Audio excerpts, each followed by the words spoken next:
Salam and welcome. Thank you for joining me in part number 75 as we're looking at the principle of unity as expounded by Dr. Fazl Rahman Ansari in this wonderful book, The Moral and Spiritual Transformation in Islam by Dr. A.K. Chogli. And please get copies of the book from the Ahsan Academy of Research in Springs, Gauteng province of South Africa, or from Shelfcraft, which is also located in Pretoria in the Gauteng province of the Republic of South Africa, the country in the southern hemisphere, in the southern tip of the African continent. Alhamdulillah, the African continent, absolutely fabulous, amazing continent. We've got more than 1.2 billion people on the African continent, and the African continent is actually a Muslim continent because out of the 1.2 billion people, 52% are Muslim. 52% are Muslim. So there's more than 500 million. There's about 600 million Muslims on the African continent, mainly in northern Africa, whereas in southern Africa, the sub-Saharan continent, there's very few Muslims. In fact, in South Africa, we're only about 1%. I think 1% or 1.5%. I think about 800,000 Muslims. Maybe 1%, 1%, 10 to 6, 1 to 2%. I think about 2%, 1.82%, right? 2%. I think so, right? Now, Dr. Ansari says that the concept of unity is the very foundation of the Muslim community and the very essence of Islam. As we all know, the most important principle that has been given to us in Islam is the principle of Tawheed. Tawheed means unity, that there is only one God. So Tawheed means unity, means one. So when we use the word unity, unity means one. Let's get very clear.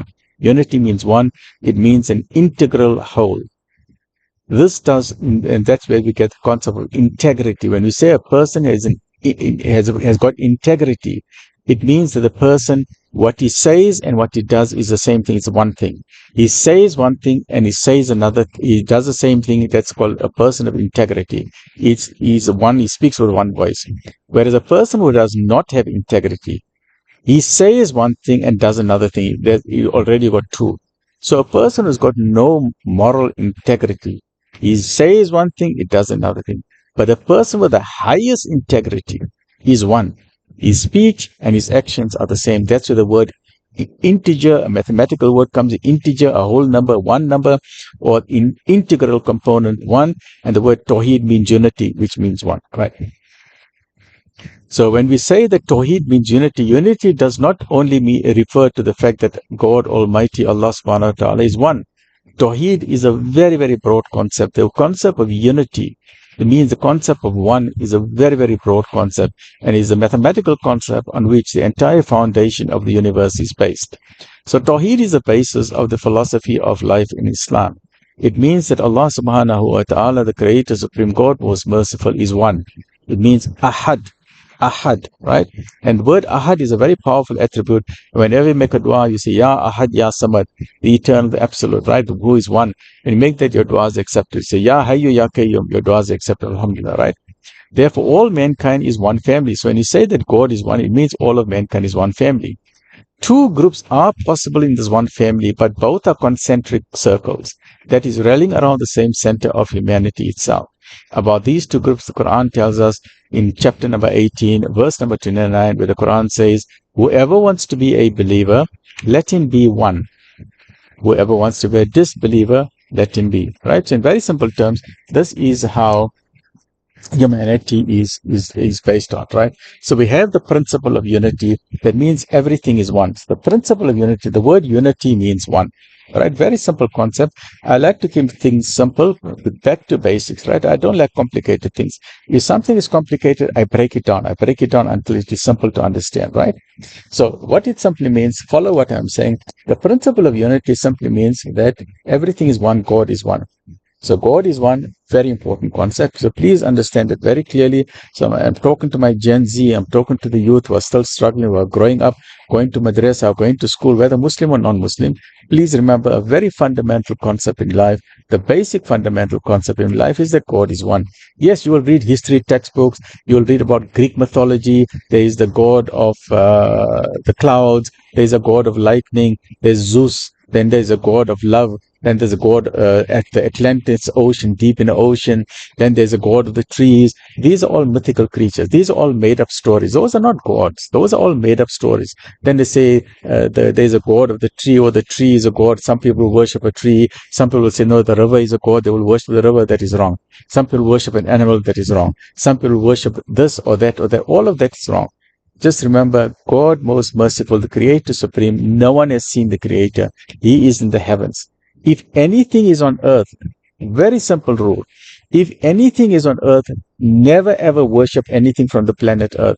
Never ever do that, please. That means if anything is on, no, God does not come on earth. God does not walk on earth. Please don't get that concept out of your brain, and get that concept out of your brain that God looks like a human being. God does not look like a human being. There are no anthropomorphic features of God. So the rule is God is one, and God does not walk on earth. And God, you will never find God on earth. So the rule is, what does it mean? It means if someone is worshiping a tree, is wrong because God is not on earth. Right? Simple rule. If someone is worshipping an elephant, it's wrong because God does not come on earth. If someone is worshipping a chimpanzee, it's wrong because God does not come on earth. If someone is worshipping a river or a statue is not God. God does not come on earth.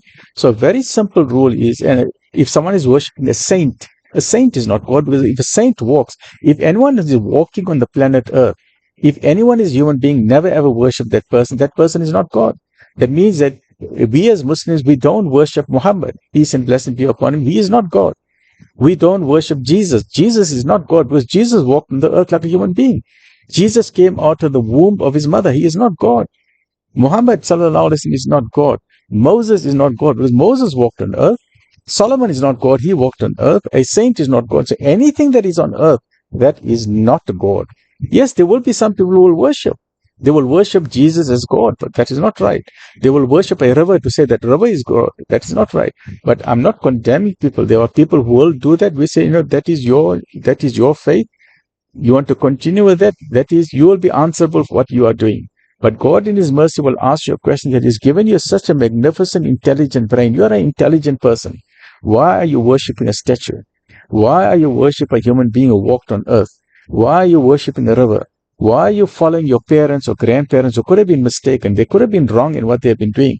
Are you just following the religion out of loyalty to your great-grandparent? What if your great-grandparent was mistaken? So the question here is, have you read the word of the Creator? Have you read the word of God?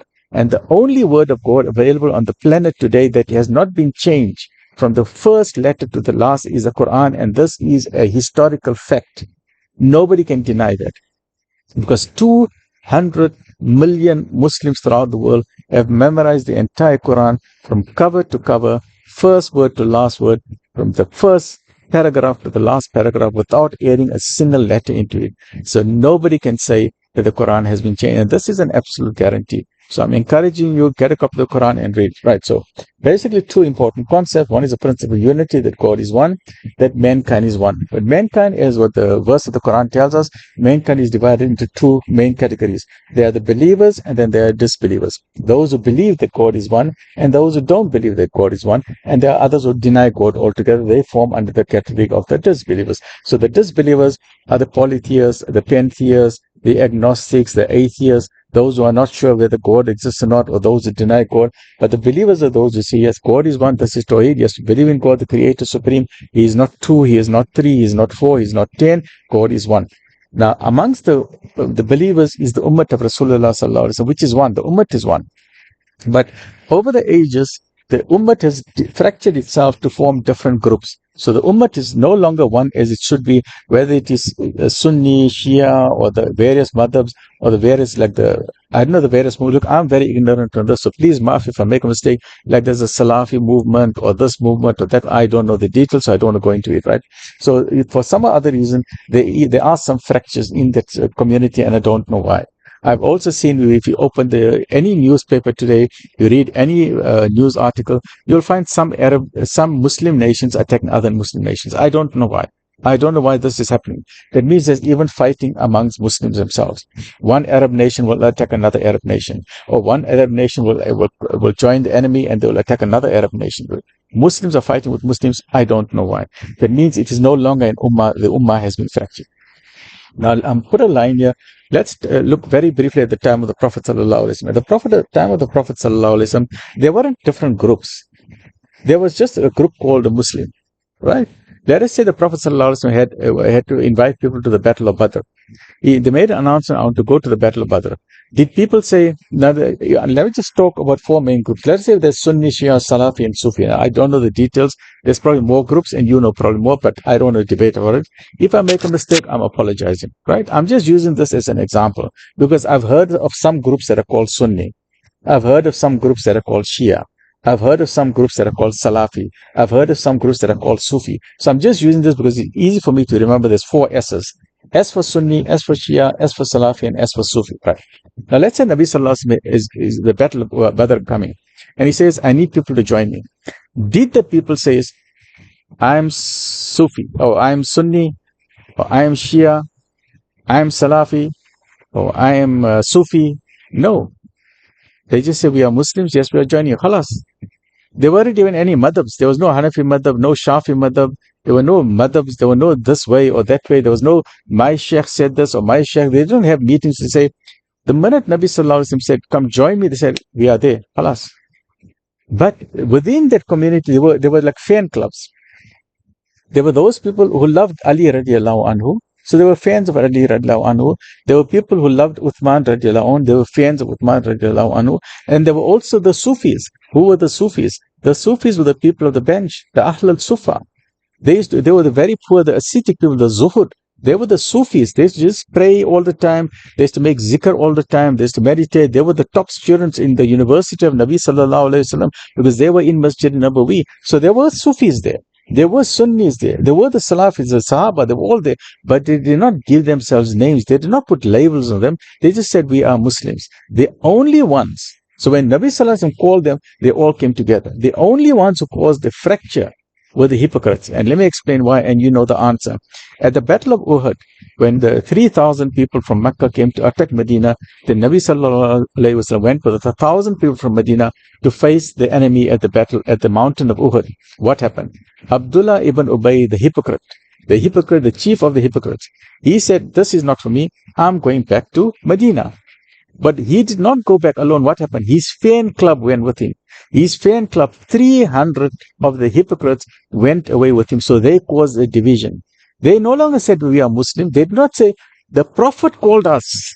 Our Nabi called us to stand with. They said, no, our fan club, our sheikh is Abdullah ibn Ubay. That is our sheikh. That is our leader. We're going to follow our leader. Imagine. They broke the command of Nabi Sallallahu Alaihi Wasallam and they followed the hypocrite. So the question I'm asking myself and the question I'm asking you, are you a Muslim? Are you a fan of Nabi Sallallahu Alaihi Wasallam as a Muslim? Or are you a fan club of this sheikh and that sheikh or this way and that way and this way and that way? If we need to remove the poison from our brain, we need to remove the toxins from our brain, we need to get back to the basics to understand how did the Sahaba live.